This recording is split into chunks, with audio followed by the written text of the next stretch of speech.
Morning students. ધોરણ 10 વિષય વિજ્ઞાનનું chapter number 6 નો આજે આપણો છેલ્લો લેક્ચર છે. છેલ્લો પોઈન્ટ એક બાકી છે. પોઈન્ટ છે મૂત્રપિંડ નલિકા. અગાઉના લેક્ચરમાં આપણે જોયું જૈવિક ક્રિયા કે જે પાચન, શ્વસન અને વહનની ક્રિયા છે, મુખ્ય ક્રિયાઓ છે જેને જૈવિક ક્રિયાઓ કહેવાય. એવી જ રીતે રાસાયણિક ક્રિયાઓ દ્વારા શરીરની અંદરથી જે કચરો ઉત્સર્ગ દ્રવ્ય ઉત્પન્ન થાય છે એના નિકાલની ક્રિયા છે તત્કાલ થવી જોઈએ. એવી ક્રિયાને કહેવાય ઉત્સર્જન. ઓકે, ઉત્સર્જનની ક્રિયા દ્વારા શરીરમાં ઉત્પન્ન થયેલો જે ઝેરી પદાર્થ છે એને જેને દૂર કરવો આવશ્યક છે, તો એ ક્રિયા આપણે કહેના. તો એમાં ઉત્સર્જન તંત્ર કેવું હોય એ પહેલા યાદ કરી લઈએ.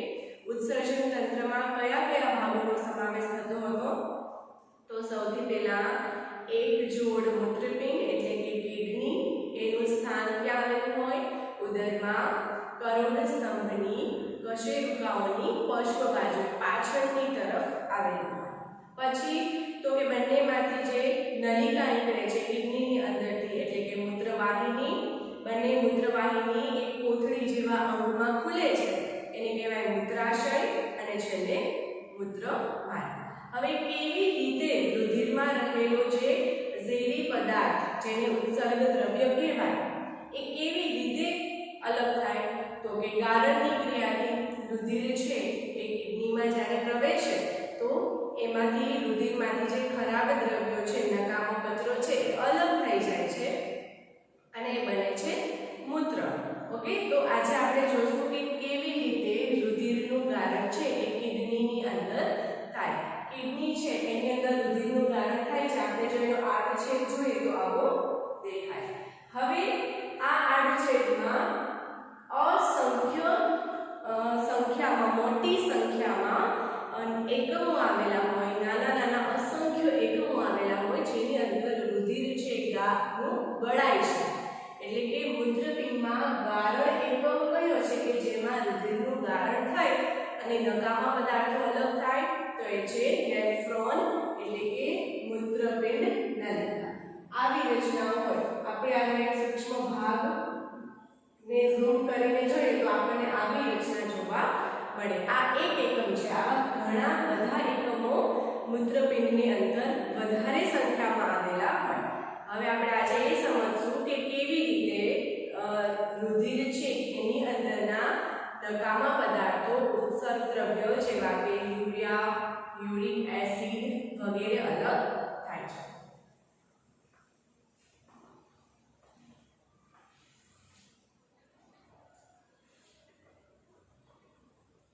સૌથી પહેલા તો મૂત્રપિંડ નલિકા એ મૂત્રપિંડના ગાળણનો એકમ છે. એટલે કે આ એકમની અંદર રુધિર છે ધમનીની શાખાઓ દ્વારા પ્રવેશે છે. ઓકે, તો સૌથી પહેલા આ જે મૂત્રપિંડ નલિકા છે એની રચના કેવી હોય એ પહેલા ભણી લઈએ. ચલો, એની રચના કંઈક આવી જોવા મળે છે. તમને જોતા જ ખબર પડી જાય કે આ તો એક લાંબી ગૂંચળામય રચના છે. ઓકે, જેના અગ્રભાગ પર એટલે કે આગળના ભાગે શું આવેલું છે? એક કપ આકારની રચના છે જેને કહેવાય બાઉમેનની કોથળી.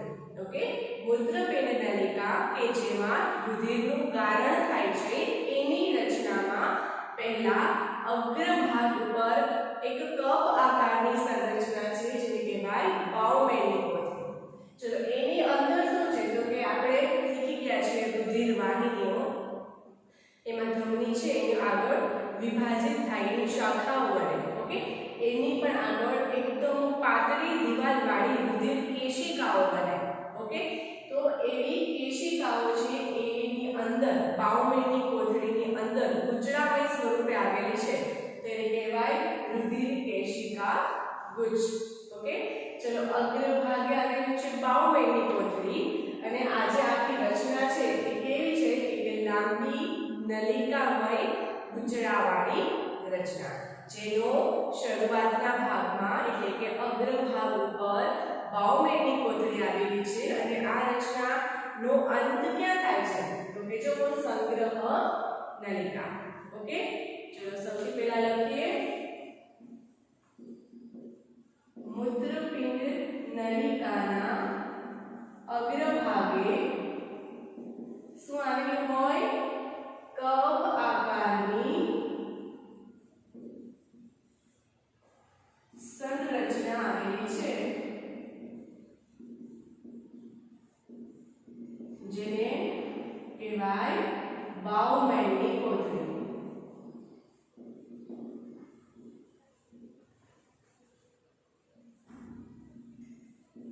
અને એનો અંત ક્યાં થાય છે સંગ્રહ નલિકા.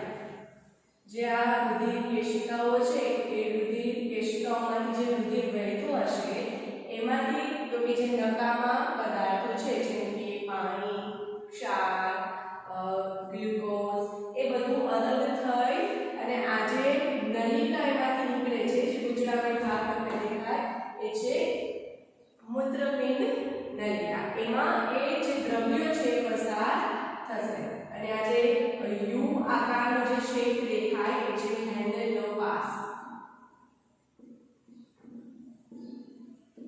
ઓકે, ચલો તો અગ્રભાગે શું આવેલું છે બાઉમેન્ટની કોથળી. કોઈ એક માર્કમાં પ્રશ્ન પૂછાય કે મૂત્રપિંડ નલિકામાં અગ્રભાગે કઈ રચના આવેલી હોય બાઉમેન્ટની કોથળી અને અંત ક્યાં પામે છે તો કે સંગ્રહ નલિકા. સંગ્રહ નલિકામાં જ્યારે જેટલો પણ રુધિર પસાર થયેલા છે અને એમાંથી જે નકામો કચરો છે એ એકઠો થઈ અને છેલ્લે ક્યાં સંગ્રહ પામશે સંગ્રહ નલિકાની અંદર. ઓકે, તો આ છે મૂત્રપિંડ નલિકાની રચના. ઓકે, કેવી રચના છે તો કે લાંબી નલિકામય ગુચરાવાળી રચના છે. હવે એમાં તો કે અગ્રભાગે બાઉમેન્ટની કોથળી આવેલી છે અને એનો અંત થાય છે સંગ્રહ નલિકામાં. હવે આપણે જોશું કે કેવી રીતે રુધિર છે એનું ગારણ થાય અને યુરિન એટલે કે મૂત્ર છે એનું નિર્માણ થાય, એટલે કે મૂત્ર નિર્માણની ક્રિયા.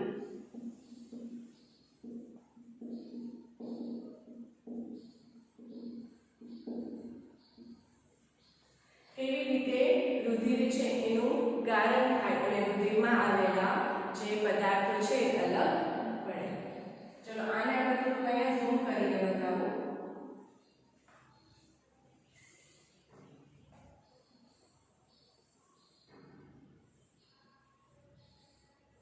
ધમનીઓની શાખા છે એની અંદર પ્રવેશે છે. તો આ જે પહેલો અગ્રભાગ છે જે બાઉમેન્ટની કોથળી. બાઉમેન્ટની કોથળીમાં અસંખ્ય રુધિર કેશિકાઓ આવેલી હોય. શું આવેલી હોય એકદમ પાતળી દિવાલવાળી રુધિર કેશિકા. આ શું છે ધમનીની શાખા.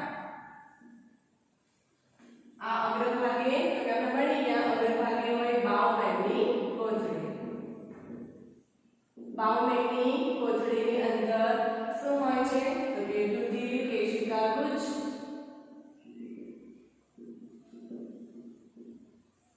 ઓકે, રુધિર કેશિકાઓ તો કે રુધિર કેશિકાઓ છે પાતળી દિવાલવાળી રુધિર વાહિનીઓ છે જેમાંથી રુધિર છે પસાર થશે. પસાર થઈ અને જે નકામા પદાર્થો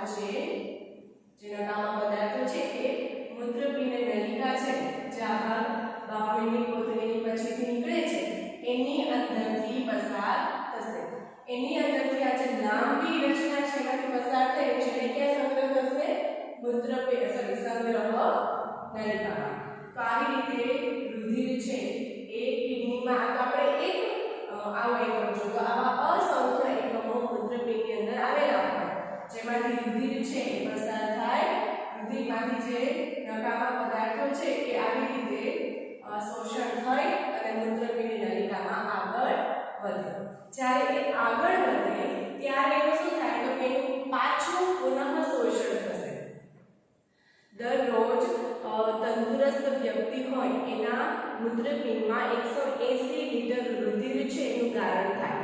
પણ કેવું ગારણ તો કે પ્રારંભિક ગારણ. પ્રારંભિક ગારણમાં જે રુધિર છે એનામાંથી પાણી, ગ્લુકોઝ, ક્ષાર, યુરિક એસિડ, એમોનિયા, જેટલું પણ એમિનો એસિડ્સ છે એ બધું દૂર થશે. પછી તો કે જેમ જેમ આગળ જાય એ પાછું પુનઃ શોષણ થાય અને એ રુધિર વાહિનીમાં ભળી જાય. એ રુધિર વાહિનીઓ છે હવે પ્રારંભિક ગાળણનો આધાર, પુનઃ શોષણનો જે આધાર છે એ કોના પર આધાર રાખે? ઓકે, 180 લીટર દરરોજ એક વ્યક્તિમાં રુધિર ગળાય છે, પણ મૂત્ર તો 1 થી 2 લીટર જ હોય છે. તો બાકીના રુધિરનું શું થાય છે? બાકીના જે દ્રવ્યો છે એનું શું થાય? તો તેનું પુનઃ શોષણ થાય. પહેલા પ્રારંભિક ગાળણ થાય, પછી જેમ જેમ આગળ વધે ત્યારે શરીરમાં રહેલી પાણીની માત્રા અને ઉત્સર્ગ દ્રવ્ય છે એને આધારે પાછું એમાંથી શું થશે? પુનઃ શોષણ. પુનઃ શોષણ થઈ અને શેમાં આવી જશે? સંગ્રહ નલિકામાં. સંગ્રહ નલિકાથી થઈ એ મૂત્ર છે એ કિડનીમાંથી બહાર જે એક નલિકા જેવી રચના જે મૂત્રપિંડ અને મૂત્રાશય એ બંનેને જોડે છે એ નલિકાને આપણે કીધું હતું મૂત્ર વાહિની. એ મૂત્ર વાહિનીની અંદર મૂત્ર છે એટલે કે યુરિન છે એ પસાર થઈ અને એનો સંગ્રહ મૂત્રાશયની અંદર થાય અને પછી એ કોથળી છે જ્યારે ભરાય છે ત્યારે આપણે એનો નિકાલ કરી શકીએ. તો આજે આપણે ભણ્યા મૂત્રપિંડના ગાળણ એકમો એટલે કે મૂત્રપિંડ નલિકા એટલે કે નેફ્રોન. એની રચના જોઈ. એની રચના કેવી હોય? તો કે અગ્રભાગે હોય બાઉવેલની કોથળી, એનો અંત થાય છે સંગ્રહ નલિકામાં અને વચ્ચે ગુચડામય જે ભાગ જોવા મળે છે ઓકે એ છે મૂત્રપિંડ નલિકા. લાંબી નલિકાઓ છે જેમાંથી જે યુરિન છે એ પસાર થાય. ઓકે, ત્યારે પાછું પ્રારંભિક ગાળણ પછી શું થાય છે? પુનઃ શોષણ. પ્રારંભિક ગાળણમાં પાણી, ક્ષાર, ગ્લુકોઝ એ બધું દૂર થઈ જશે રુધિરની અંદરથી. પછી પાછું શરીરની જરૂરિયાત મુજબ શરીરમાં રહેલી પાણીની માત્રા પ્રમાણે એનું પાછું પુનઃ શોષણ થશે. ઓકે, તો આજે આપણે ભણ્યા મૂત્રપિંડના જે એકમો છે એ આવા ઘણા બધા એકમો મૂત્રપિંડની અંદર આવેલા હોય કે જે ગાળણની ક્રિયા કરે છે અને રુધિરમાંથી નકામા પદાર્થો છે એને દૂર કરશે. એટલે કે પહેલા મૂત્ર નિર્માણની ક્રિયા. મૂત્ર નિર્માણની ક્રિયામાં સૌથી પહેલા થશે પ્રારંભિક ગાળણ, પછી થશે પુનઃ શોષણ. પુનઃ શોષણનો આધાર છે એ શેના ઉપર રહેલો છે? તો કે એ છે શરીરમાં રહેલી પાણીની માત્રા અને ઉત્સર્ગ દ્રવ્યો છે એના ઉપર આધાર રાખશે. ઓકે, દરરોજ તંદુરસ્ત વ્યક્તિ હોય એની કિડનીમાં 180 લીટર રુધિર છે એ ગળાય છે, પણ મૂત્ર કેટલું બને છે? એમાંથી યુરિન કેટલું બનશે? બાકીના ભાગનું શું થઈ જાય છે? પુનઃ શોષણ. 1 થી 2 લીટર મૂત્ર નિર્માણ થાય છે. ચલો, આ તો આપણે વાત કરી કે જે લોકોને કિડની છે એ સારી રીતે કામ કરે છે. હવે તમે ઘણીવાર એવું સાંભળ્યું હોય કે ડાયાલિસિસ કરાવવા કોઈ વ્યક્તિ હોસ્પિટલ જતું હોય, તો શા માટે ડાયાલિસિસની ક્રિયા એના માટે જરૂરી છે? તો કે કિડનીનું કાર્ય આપણને ખબર પડી ગઈ કે એ તો બહુ મહત્વનું કાર્ય કરે છે. શરીરમાં જે ઝેરી દ્રવ્યો ઉત્પન્ન થાય એને દૂર કરે છે, પણ જે લોકોમાં જે મૂત્રપિંડ છે એની ક્રિયાશીલતા અમુક કારણસર ઘટી ગઈ છે કે એનું કિડની બરાબર કામ નથી કરતું, એટલે કે રુધિર છે એના ગાળણની ક્રિયા થતી નથી. જો એ ગાળણની ક્રિયા ન થાય તો આવા જે ઝેરી પદાર્થો છે એનો સંચય થશે, એટલે કે આપણા શરીરમાં એનો સંગ્રહ થતો જશે અને એને લીધે આપણને આપણા શરીરને ઘણું બધું નુકસાન પણ થાય. તો એવા લોકોમાં કે જે લોકોમાં મૂત્રપિંડ છે એ ખરાબ છે, એની ક્રિયાશીલતા ઘટી ગઈ છે, તો એવા લોકોમાં કુદરતી રીતે કિડનીમાં ગાળણ થતું નથી. તો કૃત્રિમ રીતે શું કરવામાં આવે? તો કે એનું રુધિર છે એ શુદ્ધ એટલે કે જેમાં નકામો પદાર્થ છે એને એક પ્રવાહી ભરેલું હોય ડાયાલાઇઝર પ્રવાહી, એમાંથી પસાર કરવામાં આવે. એમાં શું થાય? તો તો કે જેમ મૂત્રપિંડમાંથી રુધિર પસાર થઈને નકામા પદાર્થો અલગ થાય એવી જ રીતે રુધિરમાંથી ડાયાલાઇઝર પ્રવાહીમાંથી જ્યારે પસાર થાય ત્યારે નકામા પદાર્થો અલગ થઈ જશે. પણ એક તફાવત છે. કૃત્રિમ મૂત્રપિંડમાં કુદરતી જે મૂત્રપિંડ નલિકા છે એમાં ગાળણી થશે પહેલા, પછી શું થાય છે, પુનઃ શોષણ પણ થાય છે. ઓકે, પણ કૃત્રિમ રીતે જ્યારે રુધિરને ગાળવામાં આવે ત્યારે પુનઃ શોષણની ક્રિયા એમાં થતી નથી અને જે પાછું રુધિર છે જેમાંથી કચરો દૂર થઈ ગયો એ શરીરની અંદર પાછું વહી જાય. અગાઉના ધોરણમાં પણ તમે આ ડાયાલિસિસ છે ભણી ગયા છો.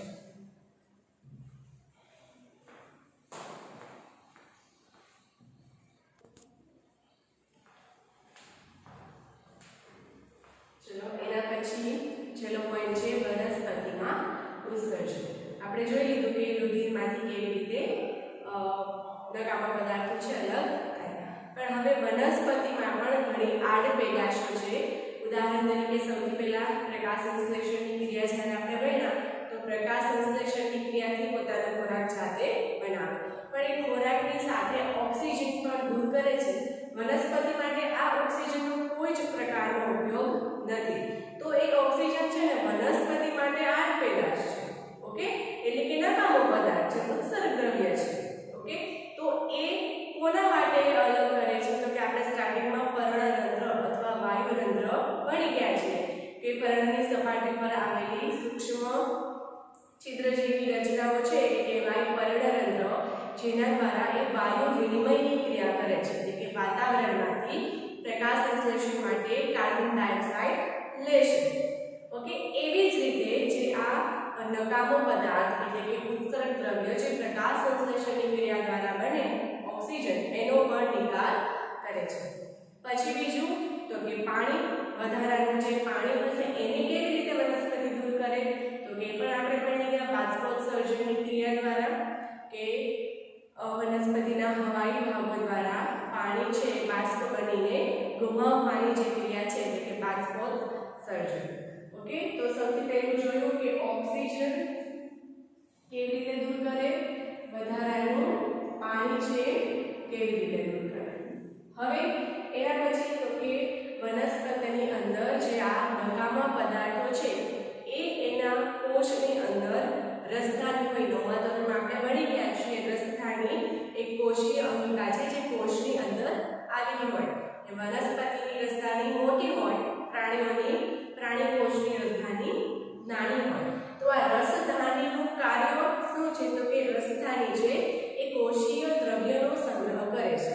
આ જે દ્રવ્ય હશે ને એ કોષ માટે નકામા દ્રવ્ય છે. તો એ રસધાનીની અંદર એવા દ્રવ્યો જે કોષ માટે એના વનસ્પતિ માટે નકામા છે એવા પદાર્થનો સંગ્રહ કરશે. હવે જ્યારે કોઈ એક ભાગના બધા કોષોની અંદર આ રસધાની સંપૂર્ણ ભરાઈ જાય ત્યારે એ પર્ણ છે ને ખરી પડે. ઓકે, જે ખરતા પાન હોય એની અંદર આ ઉત્સર્ગ દ્રવ્ય છે એ વધારે પ્રમાણમાં હોય એટલે કે પાન છે ખરી જાય છે.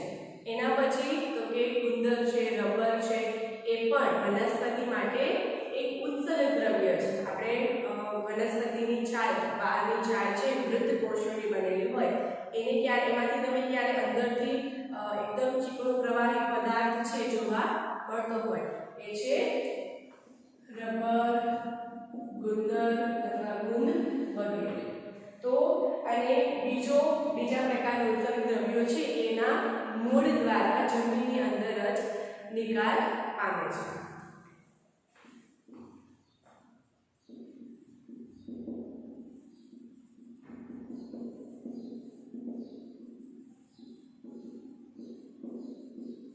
તો આવી રીતે વનસ્પતિમાં ઉત્સર્જનની ક્રિયા એટલે કે એમાં બનતા નકામા પદાર્થો છે એનો નિકાલ થાય. ઓક્સિજનનું આપણે કીધું પર્ણરંધ્ર દ્વારા, પછી વધારાનું પાણી છે એ કઈ ક્રિયા દ્વારા દૂર કરે છે વનસ્પતિ? બાષ્પોત્સર્જન દ્વારા. પછી રબર અને ગુંદ છે એ પોતાની જલ વાહક પેશી હોય એમાં એ એકઠી થાય છે અને પછી તમે એને જોઈ શકો છો. અને બાકીના ઉત્સર્ગ દ્રવ્યો છે પોતાના મૂળ દ્વારા જમીનની અંદર નિકાલ પામે છે. તો અહીંયા આપણે પૂરો થાય છે. તમારી બુકમાં હજી અંગદાન વિશે તમને માહિતી આપેલી છે અને તમે સાંભળ્યું પણ હોય કે ઘણા વ્યક્તિઓ છે એને જેમ કે કિડનીની આપણે વાત કરી કે ડાયાલિસિસથી એને પોતાનું રુધિર છે એને ગારણની ક્રિયા કરાવવી પડે. અમુક લોકો છે એની આંખનું બહારનું પારદર્શક પટલ છે એની ખામી હોય, યકૃત છે, હૃદય છે.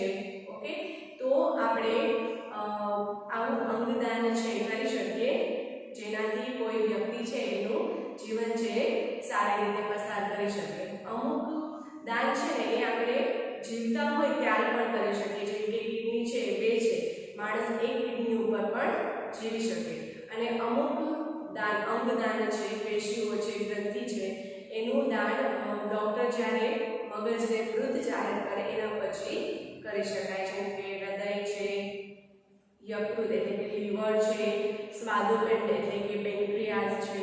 ઓકે, તો આવા અંગોનો એક શરીરમાંથી બીજા શરીરમાં એનું પ્રત્યારોપણ કરી શકાય, બીજાના શરીરમાં એને રાખી શકાય કે જેનાથી એનું શરીર છે એ સારી રીતે કામ કરી શકે. તો આ પાઠ નંબર 6 જેવી ક્રિયામાં આપણે મુખ્ય ક્રિયાઓ વિશે અભ્યાસ કર્યો કે બધા સજીવો પોતાનું જીવન કેવી રીતે ટકાવી શકે, એ ક્રિયાઓ કેવી રીતે કરે છે. સૌથી પહેલા આપણે જોયું પાચન, શ્વસન, વહન અને છેલ્લે જોયું ઉત્સર્જન. અને આજના લેક્ચરમાં આપણે જોયું મૂત્રપિંડ નલિકાની રચના. અને આજના હોમવર્કમાં પણ મૂત્રપિંડ નલિકા ની રચના આકૃતિ દોરી સમજાવો. અને બીજો પ્રશ્ન મૂત્ર નિર્માણની ક્રિયા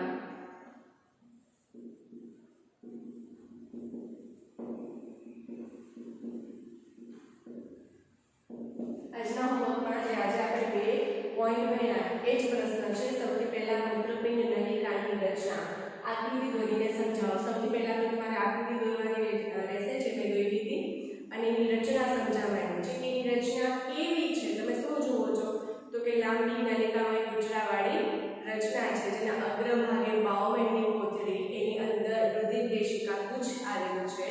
ઓકે, અને એનો અંત છે સંગ્રહ નલિકાની અંદર થાય. તો એની રચના તમે સમજાવી કહેવાય. બસ તમારે આટલા પોઈન્ટ્સ લખવાના.